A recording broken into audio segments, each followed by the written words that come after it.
ॐ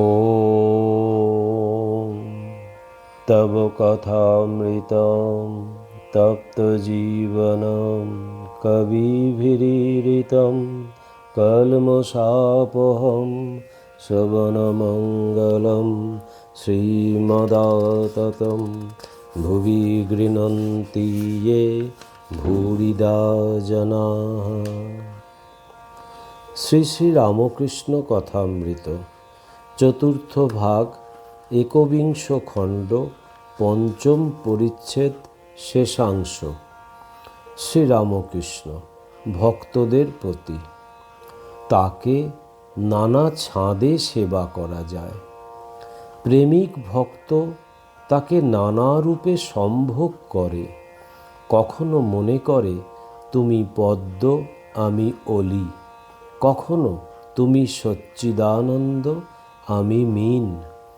প্রেমিক ভক্ত আবার ভাবে আমি তোমার নৃত্যকী, আর তার সম্মুখে নৃত্যগীত করে।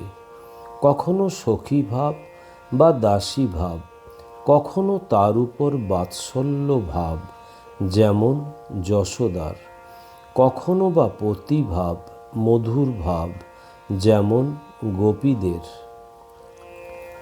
বলরাম কখনো সখার ভাবে থাকতেন, কখনো বা মনে করতেন আমি কৃষ্ণের ছাতা বা আসন হয়েছি। সব রকমে তার সেবা করতেন। ঠাকুর প্রেমিক ভক্তের অবস্থা বর্ণনা করিয়া কি নিজের অবস্থা বলিতেছেন? আবার চৈতন্যদেবের তিনটি অবস্থা বর্ণনা করিয়া ইঙ্গিত করিয়া বুঝি নিজের অবস্থা বুঝাইতেছেন। শ্রীরামকৃষ্ণ চৈতন্যদেবের তিনটি অবস্থা ছিল: অন্তর্দশায় সমাধিস্থ, বাহ্যশূন্য; অর্ধবাহ্য দশায় আবিষ্ট হইয়া নৃত্য করতে পারতেন, কিন্তু কথা কইতে পারতেন না, বাহ্য দশায় সংকীর্তন। ভক্তদের প্রতি। তোমরা এইসব কথা শুনছ, ধারণার চেষ্টা করবে। বিষয়ীরা সাধুর কাছে যখন আসে, তখন বিষয় কথা, বিষয় চিন্তা একেবারে লুকিয়ে রেখে দেয়। তারপর চলে গেলে সেইগুলি বার করে। পায়রা মটর খেলে মনে হলো যে ওর হজম হয়ে গেল, কিন্তু গলার ভিতর সব রেখে দেয়। গলায় মটর গিরগির করে। সব কাজ ফেলে সন্ধ্যার সময় তোমরা তাকে ডাকবে। অন্ধকারে ঈশ্বরকে মনে পড়ে, সব এই দেখা যাচ্ছিল, কে এমন করলে? মুসলমানেরা দেখো সব কাজ ফেলে ঠিক সময়ে নামাজটি পড়বে। মুখুজ্জে: আজ্ঞা, জপ করা ভালো? শ্রীরামকৃষ্ণ: হ্যাঁ, জপ থেকে ঈশ্বর লাভ হয়। নির্জনে গোপনে তার নাম করতে করতে তার কৃপা হয়, তারপর দর্শন। যেমন জলের ভিতর ডুবানো বাহাদুরি কাঠ আছে, তীরেতে শিকল দিয়ে বাঁধা। সেই শিকলের এক এক পাপ ধরে ধরে গেলে শেষে বাহাদুরি কাঠকে স্পর্শ করা যায়। পূজার চেয়ে জপ বড়, জপের চেয়ে ধ্যান বড়, ধ্যানের চেয়ে ভাব বড়, ভাবের চেয়ে মহাভাব প্রেম বড়। চৈতন্যদেবের প্রেম হয়েছিল। প্রেম হলে ঈশ্বরকে বাঁধবার দড়ি পাওয়া গেল। হাজরা আসিয়া বসিয়াছেন। হাজরাকে তার উপর ভালোবাসা যদি আসে, তার নাম রাগ ভক্তি। বৈধি ভক্তি আসতেও যতক্ষণ, যেতেও ততক্ষণ। রাগ ভক্তি স্বয়ম্ভু লিঙ্গের মতো, তার জ্বর খুঁজে পাওয়া যায় না। স্বয়ম্ভু লিঙ্গের জ্বর কাশী পর্যন্ত। রাগ ভক্তি অবতার আর তার সাঙ্গপাঙ্গের হয়। হাজরা: আহা! শ্রীরামকৃষ্ণ: তুমি যখন জপ একদিন করছিলে, বাহ্যে থেকে এসে বললাম মা, এ কি হীন বুদ্ধি, এখানে এসে মালা নিয়ে জপ করছে। যে এখানে আসবে তার একেবারে চৈতন্য হবে, তার মালা জপা অত করতে হবে না। তুমি কলকাতায় যাও না, দেখবে হাজার হাজার মালা জপ করছে খানকি পর্যন্ত। ঠাকুর মাস্টারকে বলিতেছেন, তুমি নারায়ণকে গাড়ি করে এনো, একে মুখুজ্জেকে ও বলে রাখলুম নারায়ণের কথা, সে এলে কিছু খাওয়াবো, ওদের খাওয়ানোর অনেক মানে আছে। ষষ্ঠ পরিচ্ছেদ। আজ শনিবার, কোজাগর পূর্ণিমা। শ্রীযুক্ত কেশব সেনের জ্যেষ্ঠ ভ্রাতা নবীন সেনের কলুটলার বাটিতে ঠাকুর আসিয়াছেন। 4 অক্টোবর 1884 খ্রিস্টাব্দ, 19 আশ্বিন 1291 সাল। গত বৃহস্পতিবারে কেশবের মা ঠাকুরকে নিমন্ত্রণ করিয়া অনেক করিয়া যাইতে বলিয়া গিয়াছেন। বাহিরের উপরের ঘরে গিয়া ঠাকুর বসিলেন। নন্দলাল প্রভৃতি কেশবের ভ্রাতুষ্পুত্রগণ, কেশবের মাতা ও তাহাদের আত্মীয় বন্ধুগণ ঠাকুরকে খুব যত্ন করিতেছেন। উপরের ঘরেই সংকীর্তন হইল। কলুটলার সেনেদের অনেক মেয়েরাও আসিয়াছেন। ঠাকুরের সঙ্গে বাবুরাম, কিশোরী, আরও 2-1টি ভক্ত। মাস্টারও আসিয়াছেন। তিনি নিচে বসিয়া ঠাকুরের মধুর সংকীর্তন শুনিতেছেন। ঠাকুর ব্রাহ্ম ভক্তদের বলিতেছেন, সংসার অনিত্য, আর সর্বদা মৃত্যু স্মরণ করা উচিত।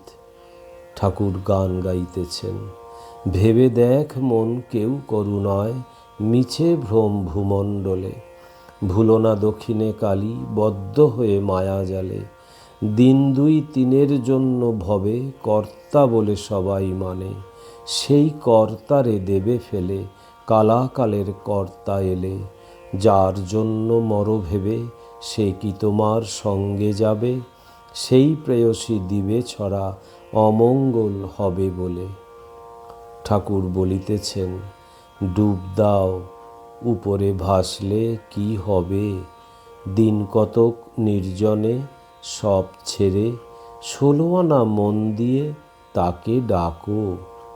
ঠাকুর গান গাইতেছেন, ডুব ডুব ডুব রূপসাগরে আমার মন, তলাতল পাতাল খুঁজলে পাবি রে প্রেম রত্নধন, খোঁজ খোঁজ খোঁজ খুঁজলে পাবি হৃদয় মাঝে বৃন্দাবন, দীপ দীপ দীপ জ্ঞানের বাতি জ্বলবে হৃদয়ে অনুক্ষণ, ড্যাং ড্যাং ড্যাং ডাঙায় ডিঙে চালায় আবার সে কঞ্জন, কুবির বলে শোন শোন শোন, ভাব গুরুর শ্রীচরণ। ঠাকুর ব্রাহ্ম ভক্তদের, তুমি সর্বস্ব আমার, এই গানটি গাইতে বলিতেছেন। তুমি সর্বস্ব আমার হে নাথ, প্রাণাধার সারাৎসার, নাহি তোমা বিনে কেহ ত্রিভুবনে আপনার বলিবার।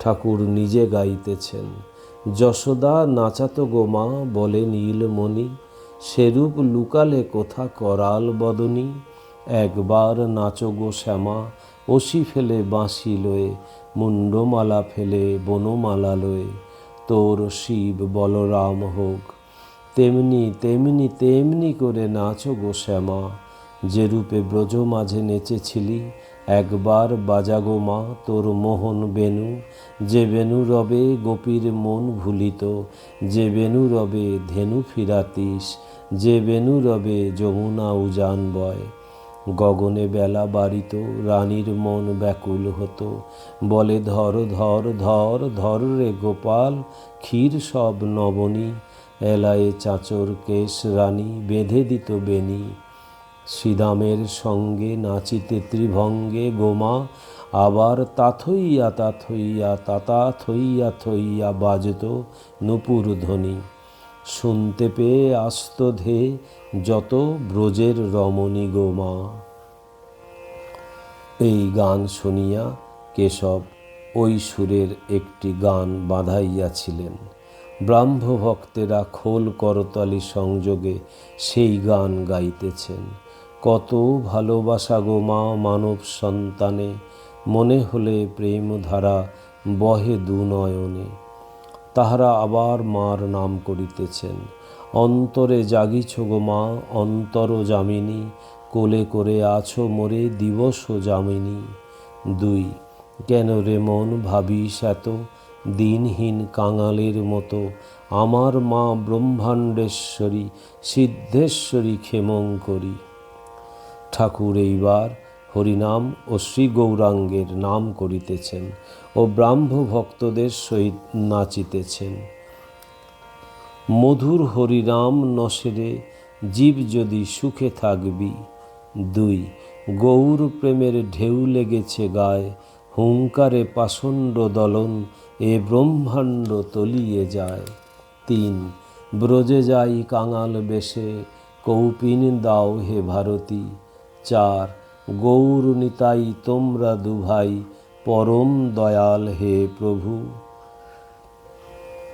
5 হরি বলে আমার গৌর নাচে। 6 কে হরি বল বলিয়ে যায়, যারে মাধাই জেনে আয়, আমার গৌর যায় কি নিতাই যায় রে, যাদের সোনার নূপুর রাঙা পায়, যাদের ন্যাড়া মাথা ছেঁড়া কাঁথা রে, যেন দেখি পাগলের প্রায়। ব্রাহ্মভক্তেরা আবার গাইতেছেন।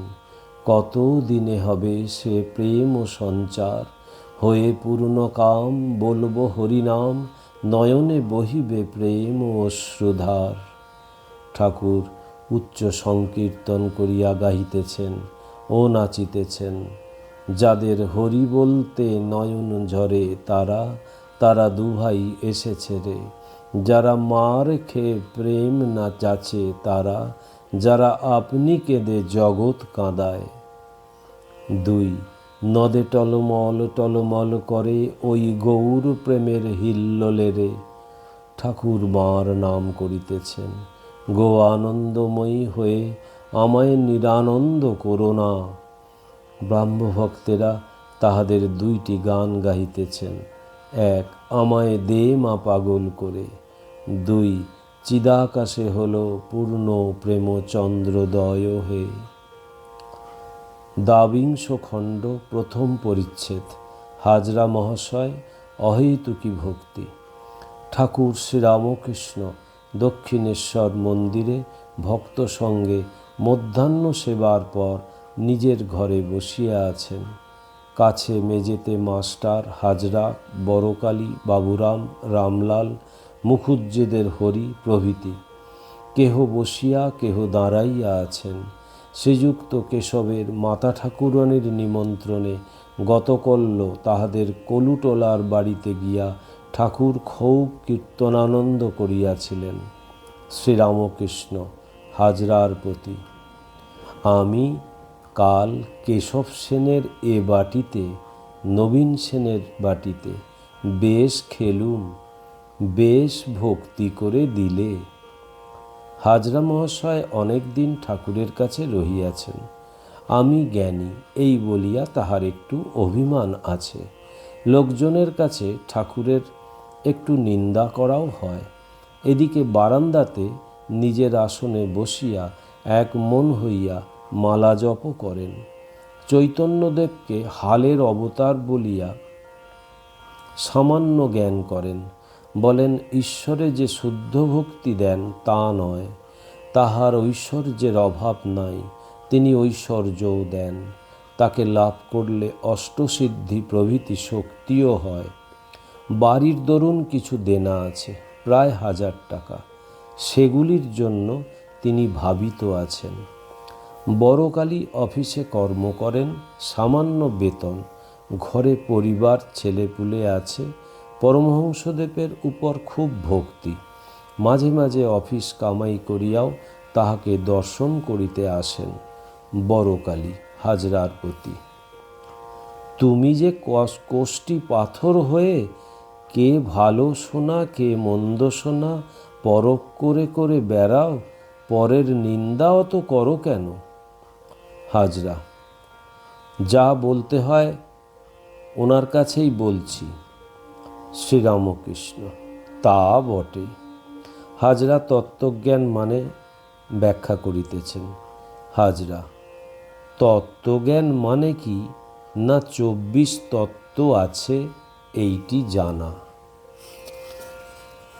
একজন ভক্ত: 24 তত্ত্ব কি কি?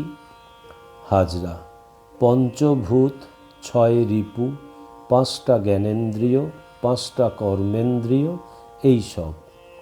মাস্টার ঠাকুরকে সহাস্যে: ইনি বলছেন 6 রিপু 24 তত্ত্বের ভিতরে?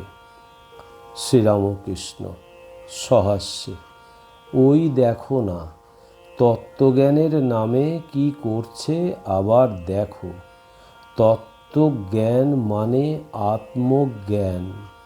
তৎ মানে পরমাত্মা, ত্বং মানে জীবাত্মা।